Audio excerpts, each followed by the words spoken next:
On a quiet street in the Roppongi district of Tokyo is Masaharu Morimoto's flagship Japanese restaurant, XEX. XEX is dedicated to satisfying all aspects of the high-end dining experience, but Morimoto's brought me here off hours to make me a meal with a single central ingredient, monkfish. Maybe it's just a reflex from so many Iron Chef episodes, but I'm not complaining. So actually, this fish doesn't have any lot of bone, and no bone, just center bones.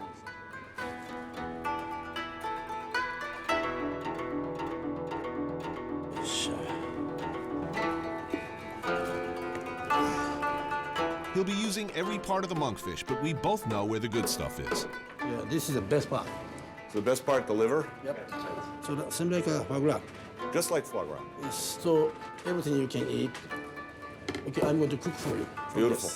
Very excited. At first, it looks like I'm getting monkfish sashimi, but Morimoto hasn't made his name by doing the expected. Some tomatoes, leeks, and quickly boiled monkfish skin get a dressing of monkfish liver with ponzu sauce. And then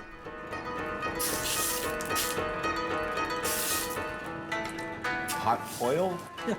What kind of oil? It's a vegetable oil. Okay, this is the monkfish meat, skin, and one little guts and liver.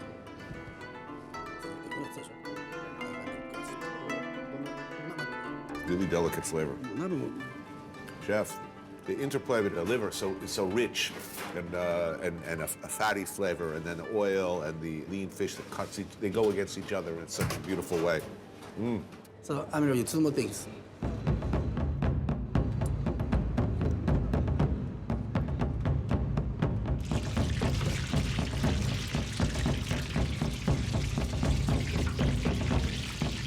Morimoto likes to have fun with his food.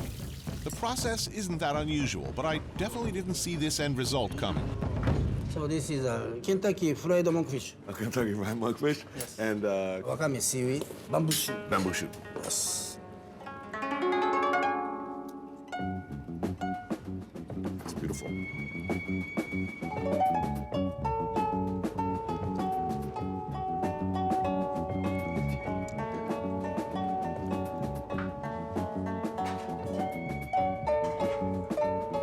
A nabe comprised of bok choy, leeks, and other vegetables, and pretty much every part of that monkfish, isn't so much about surprises and clever touches as it is about balance and technique.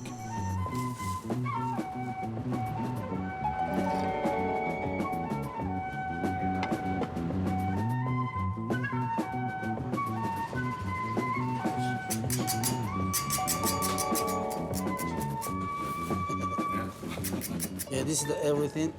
Liver, meat, skin. This is a kind of cartilage.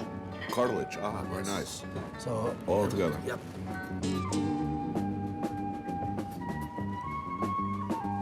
Skin.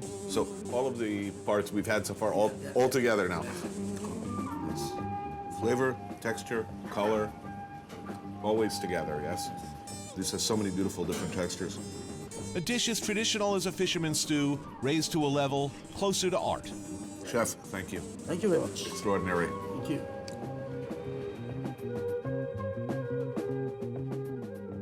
At first look, the surface of Tokyo is as noisy and distracting as anywhere else in the modern world. But the traditions of Japan provide deep roots to those who seek a more disciplined inner focus to their lives. One of the most popular paths to this goal comes not from the ways of devotion or intellectual learning, but from the way of the sword, the study of Kendo.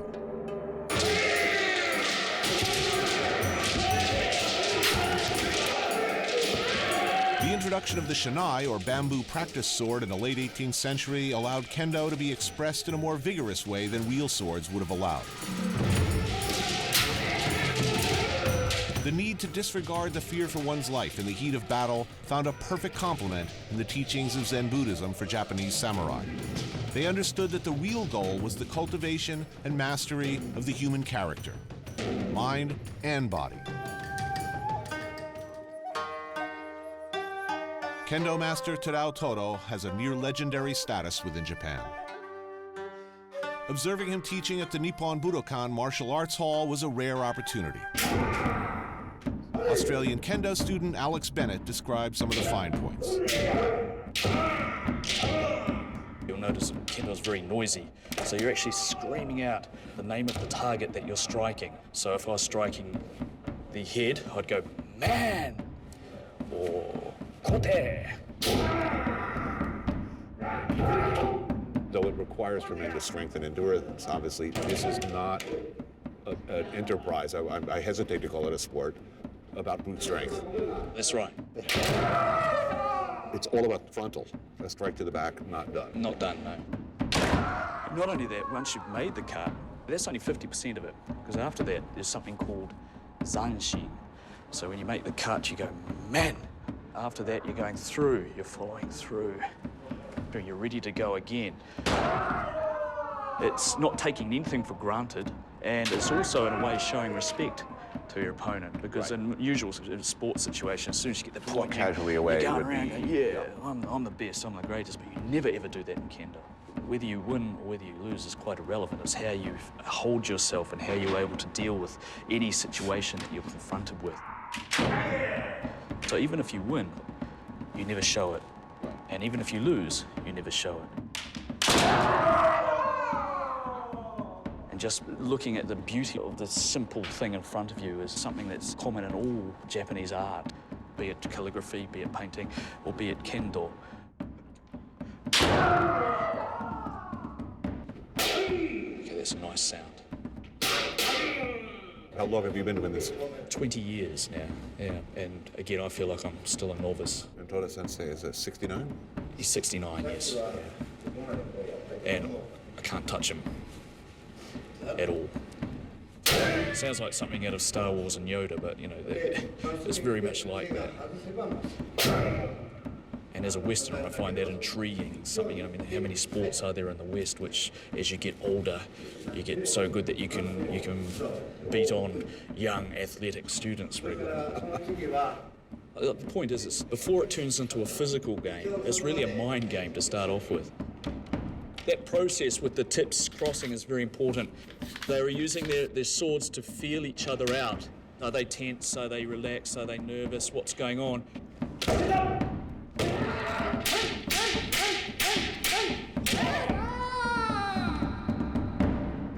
The master showed me some fundamentals with a nice sense of humor, I thought.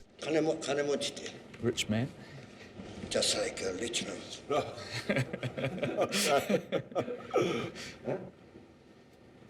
Yes. Maybe 20 more years. Of course, you strive for perfection. Does it exist? It depends on your definition of what perfection is. But it's because you can't quite reach that perfection is why you continue training until the day that you die.